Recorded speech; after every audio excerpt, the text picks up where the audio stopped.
Hey everyone, welcome back. And here it comes.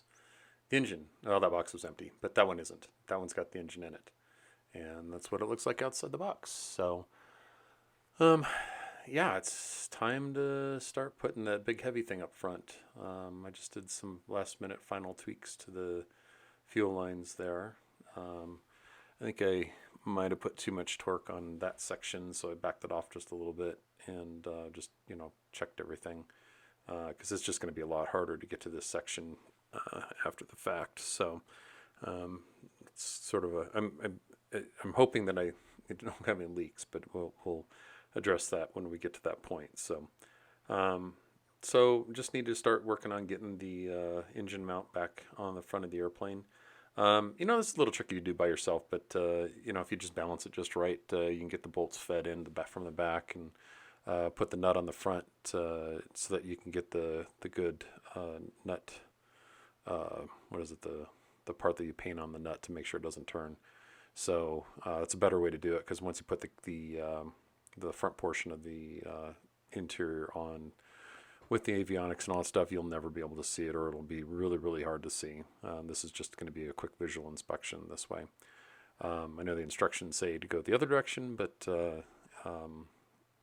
this is if you watch the Sling Build, this is actually one of the recommended ways to do it. So I am not going to complain. Anyway, so just torquing things out because this is one of those areas where if this comes off in flight, well, you're gonna have a bad day. So I want to make sure that it's pretty much perfect going in here. It's a fairly tight fit between the if you see the yellow piece there at the end of the nose wheel and the fuel pump, it's a little snug in there, but I mean it's not touching, so it's not a huge deal. Anyway, so I had the boss come out and do some inspections. Oh wait, I'm sorry, that's my wife. Showing her what's going on. So she approves, and I move on with the build. Just using some of that foam there to keep it somewhat level until I get it in place. And if you notice, I've got the entire airplane is actually up a little bit on some casters, so I can move it laterally in the gym or in the garage there. I broke down and bought a engine lift. I really didn't want to do that because it was going to be, $230, $240 for something that I'm going to use just for this once. The more I thought about it, the more I was like, once I get this into a hangar, I can just move it into the hangar, and that way if I need to do something major, I don't have to worry about borrowing it. And I figured, well, it's only a couple $100. So, Harbor Freight saved the day again. And then it's just a matter of putting it together. So it's this part of that process to get that going. And like with any good piece of material you buy from Harbor Freight, well, the bolt that fits at the pivot point for the arm did not fit. And of course, it was later in the day. All the stores had closed. So either could, use the grinding tools that I've got and enlarge the hole enough so that the bolt will fit. Or box it all up, take it back to Harbor Freight and put it back in, or have them exchange it out or something like that. So I figured, well, I'll just grind that out. Won't be that big of a deal. Tiny problem is that my compressor basically is not sized correctly for air tools for a long duration, and I wound up overheating my 22-year-old air compressor. It didn't seize up, but I spent some time troubleshooting the next day. See if I could find where it may have failed at.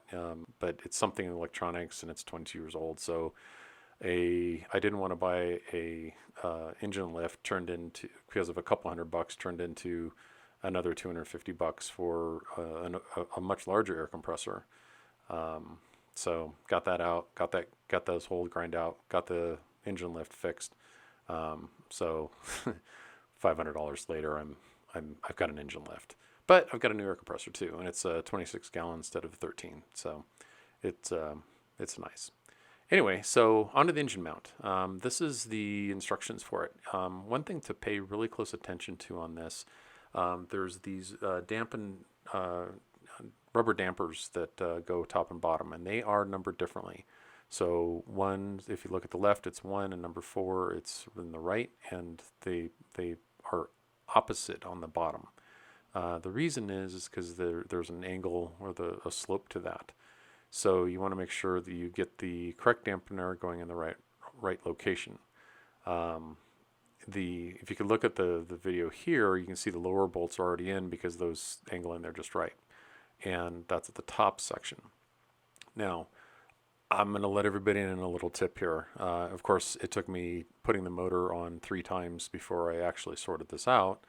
So those rubber dampeners need to recess down inside the engine mount itself. It is, I'm going to say, pretty much impossible to get the dampeners to recess into the engine mount correctly or evenly while doing the engine at the same time. And like with everything that, or most everything that I do, it takes me 2 or 3 times before a light goes off, and it's like, wait a minute, let me do this easier. So if you're going this route, I mean, everybody has to if you're building the plane. Take the bolts that come with that are used to mount the engine to the airplane, and without the engine, run the bolts through the dampeners and compress them into the location on the engine mount before you try to mount the engine. Those rubber mounts will seat in there real nice, very evenly and securely, and they will be in the proper position. If you try to do this with the engine on, it's just a mess. It just doesn't want to line up because there's going to be a slight torque downward with the engine hanging off the bolts. So strongly recommend doing it that route. Another thing is I really wish I had a straight on shot with the engine mount to get the engine on, but I was doing this when it was about 20 degrees outside and the heater was running in the garage, and I'm not a fan of being cold, and so I'm making this work with the what I have at this point in time. The other part that's a little annoying is, you spend $50,000 on an engine, and then when you read the instructions on the installation, Rotex strongly advises to use the special Rotex attachment tool or bolt for mounting the engine, which of course, they don't ship it with. Come on, guys. at least at least give me a heads up on that rather than when I open the box up and start reading the instructions. So anyway, what I wound up using was a couple of what are they called? They basically are shackle. That's what it is. So the shackles fit perfectly in there, and they're rated for like 2 tons. So I'm way overkill on the ability to handle it. They're not torquing anything on the engine. There's just a bolt that goes through, and they're bolted on real nice. And then it's just a couple shackles up to the engine left. So just be mindful that if you want to get the Rotex mounting bolt, you'll have to order that separately. Anyway, yeah. So here's one of my second time that I've taken it off here to try to get these bolts aligned in the back. The other part that's very difficult, I haven't overcome yet, is the lower bolts. The bolt inserts from the back to the forward portion of the aircraft and intersects with the nut.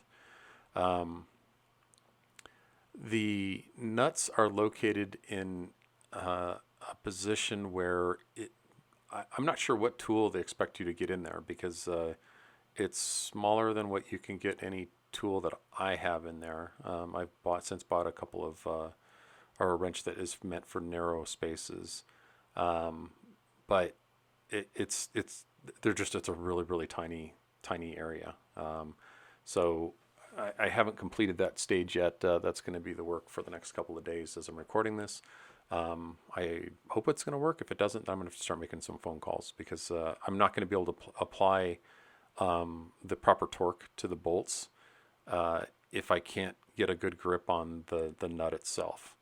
The top bolts are no problem, because the bolts insert forward from the front of the airplane to the rear of the airplane, and there's adequate room to be able to insert a wrench and secure that in place so it doesn't turn during the torquing process. So the other part that's a little bit annoying is there's the Sling Build manual has some instructions on installing the coolers and a couple of other parts, but they don't really have instructions on how to proceed from here. So again, I'm relying a little bit on calling up some folks and talking to them. Aaron, who has the Sling TSI that's local to the Denver area, has been very helpful, and I am I'm very grateful for his help. So, he's helping me through some of these rough spots.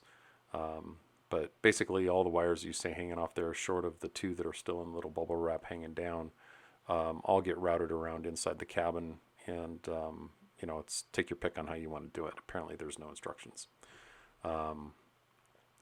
So anyway, that's where we're at with this. And currently, the engine is on the plane, and I hope to have it torqued up and ready to move forward. So more to come. And thanks for tuning in. Do the little thing that everybody does: like, subscribe, share the link, all that fun stuff. And if you have any questions, please let me know. Thanks very much. Bye.